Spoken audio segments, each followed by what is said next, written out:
allies. He warned members to come up with plans to boost defence spending within 2 months. Tillerson had initially said that he wouldn't be able to attend the meeting. Ellen Gainsford reports. The US Secretary of State came to the summit armed with an ultimatum, pressing the other NATO member nations to increase their defence budgets. Three important areas we want to talk about.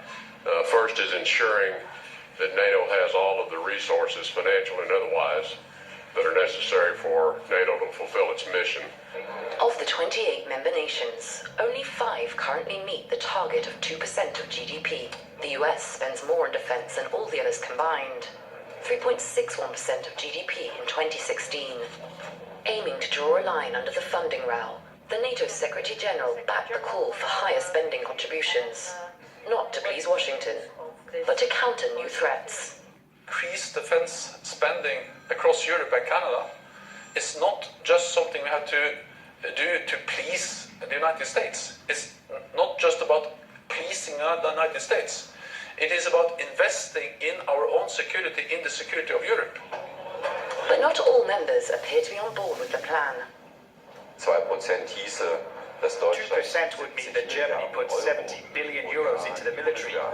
Ich halte das für ein I don't know any politician in Germany who would claim that that is either reachable or desirable in our country. erreichbar oder auch nur wünschenswert wäre. During election campaigning, Trump suggested he might not come to the defence of allies who didn't share the burden more fairly, alarming countries that share borders with Russia.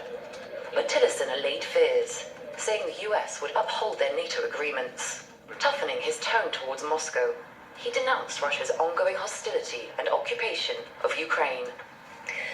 Former US National Security Advisor Michael Flynn has released a statement through his lawyer offering to testify in Congress about alleged links between the Trump campaign and Russia in return for immunity. The White House says it's not worried about what Flynn might reveal in his testimony. Luke Schrager and Josh Vardy with this report. His lawyer says he has a story to tell. Ousted former US National Security Advisor Michael Flynn has reportedly offered to testify about potential ties between US President Donald Trump's campaign and Russia in return for immunity. It's certainly somewhat ironic given comments he made about former Secretary of State Hillary Clinton last year. No individual too big to jail. That should include people like Hillary Clinton. I mean, 5 people around her have been given immunity, to include her former chief of staff. When you are given immunity, that means that you've probably committed a crime. Flynn was a close advisor to Donald Trump in the 2016 presidential campaign. He was ousted from his post in the White House for misleading the Trump administration about discussions he had with the Russian ambassador to the US before Trump's election victory. US and UK security chiefs had allegedly already spoken of their concerns of Flynn's links with Russia before Trump's inauguration. The president waded into the affair on social media, saying that he agreed Mike Flynn should ask for immunity, in that the situation was a witch hunt, again blaming his favorite targets, the Democrats and the media. There are currently 4 congressional committees looking into links between the Trump administration and Russia. Focus has been put on Flynn's discussions with Russian officials, but also former Trump campaign director Paul Manafort and Trump's son-in-law Jared Kushner, who is due to face Senate questioning over his relation with the Russian ambassador, as well as the head of the Russian Bank of Development. A judge has approved an agreement for President Donald Trump to pay $25 million to settle lawsuits over his now defunct Trump University. It'll end nearly 7 years of legal battles with customers who claim that they were misled by failed promises to teach success in real estate. Trump had vowed never to settle, but he said after the election that he didn't have time for a trial, even though he believed he would have prevailed. Moving on to other news now, European Council President Donald Tusk has outlined the EU's negotiating priorities in a speech in Malta. While the UK is keen to get trade talks going, he says he wants the status of EU citizens in the UK and UK nationals living in Europe to be clarified as a priority. Josh Vardy reports. The Brexit process begins. In Malta, European Council President Donald Tusk laid out the EU's negotiating table.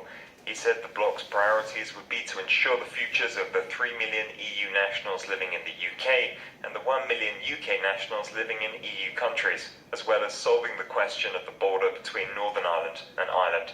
Tusk said that talks will be difficult, but well-intentioned. The EU27 does not and will not pursue a punitive approach. Brexit in itself is already punitive enough. Despite an attempt to open talks with a friendly tone, UK Prime Minister Theresa May caused confusion in the wording of her letter to Tusk, triggering her country's withdrawal from the EU. EU officials took offence from a phrase that appeared to suggest the UK would withdraw its European security commitments if it was not offered good trade terms. However, UK leaders were quick to clarify that the country's cooperation to ensure European security was never in question. The UK's commitment to the defence and the security of this region of Europe is unconditional, and it is not some bargaining chip in any negotiations that may be taking place elsewhere in this capital. The letter also requested that the EU agree to run trade talks alongside exit negotiations. While this request was initially rejected by France's President François Hollande and German Chancellor Angela Merkel, Tusk said in Malta that the EU would consider simultaneous trade talks if significant progress had been made on the exit deal. The Scottish